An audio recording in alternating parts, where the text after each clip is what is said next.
What's up everyone, my name is Dave, this is Action Replay and welcome to our Impressions segment. Here we cover the opening hours of a new game with straight up gameplay so you can decide if it's something you want to jump into. Today, I'm looking at Beast of Reincarnation. The brand new action RPG from Game Freak, the same studio behind the Pokemon franchise. The game follows a young girl named Emma and her wolf companion Ku in a post-apocalyptic world. Everything you're about to see is from the very beginning of the game, so this video is completely spoiler-free. I spend most of my time in these opening hours digging into the combat because I think that's what's going to be the make or break element for a lot of people. The combat feels fast and offers multiple ways to approach fights. Emma uses a katana for slashing and, more importantly, a strong focus on parrying and guarding enemy attacks. Ku supports her with a semi-turn-based system. When Ku uses an ability, time slows down for both you and the enemies while you complete a quick time event on screen. What stood out to me early is how the parrying system feels. It's tight and responsive, but still pretty forgiving during the first hours. You're not getting punished hard for mistiming things while you're still learning the enemy patterns. Here's the key part though. Parrying isn't just defensive. Every successful parry helps recharge Ku's meter. That means the more you stay aggressive with well-timed parries, the faster you can unleash Ku's abilities again.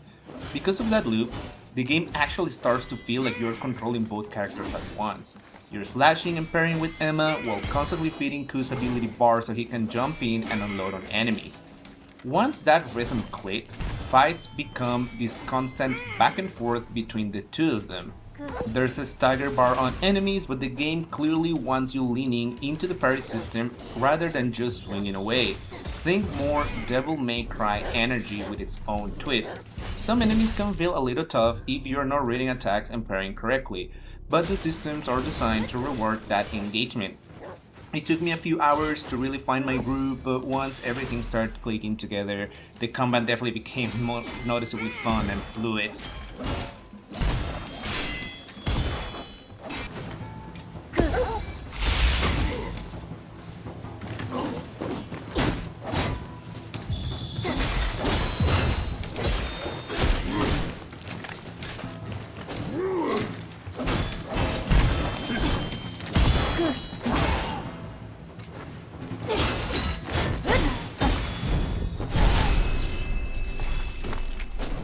Movement and traversal are another strong point early on. Emma's magical hair abilities let her create wooden vines whenever she casts them. Those vines are the core of how you get around. They help you reach far out of reach places, climb vertical spaces, and keep momentum going across the environment. What's really cool is that the vines aren't just for exploration. They also open up dynamic options during combat. You can use them to reposition mid-fight, create new angles, or even sneak up on an unsuspecting enemy by swinging or climbing into a better spot before engaging. Once you start thinking about the vines as both a traversal tool and a combat tool, the levels feel a lot more interactive. There's a real sense of verticality and flow when it all really comes together. Outside of combat, the progression is straightforward and solid. You level up both Emma and Ku. There are skill trees for each of them, plus the usual attributes, strength, vitality, and so on. It creates a clear feedback loop that keeps you invested in improving both characters. Honestly, the opening hours have been fun for me. The gameplay is what carries it right now, and that said, the music and graphics are genuinely beautiful as well.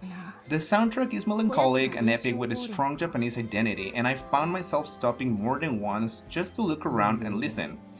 I recorded this on my PC, so I dialed the settings back to 1080p and locked it at 60 frames per second for a clean capture, but the game still looks really sharp. And if you have a strong computer that you could push it further without trouble, I'm sure you could get some really nice graphical fidelity. I do have a couple of early concerns.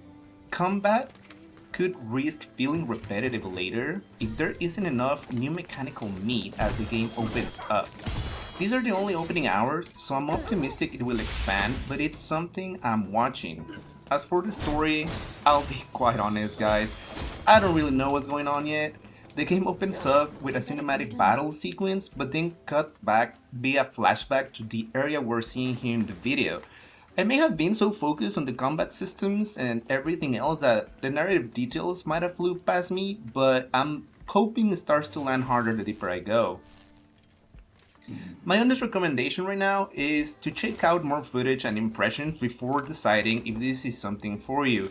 So far I'm having a good time with the combat and the overall feel of the game, but I hope the systems keep expanding and the story finds its footing.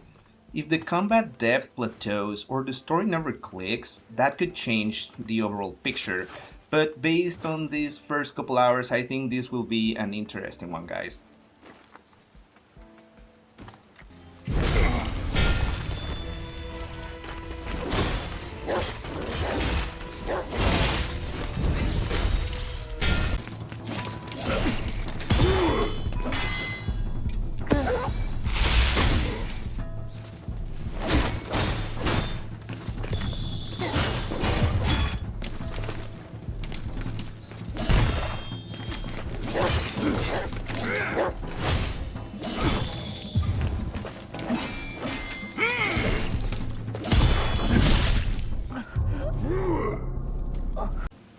Drop a comment down below and let me know if you're planning to pick this up day one or you're gonna be waiting for a sale or completely skip it. If you enjoyed the video, hit like and subscribe for more impressions and deeper looks. Thank you so much for watching and I'll catch you on the next one.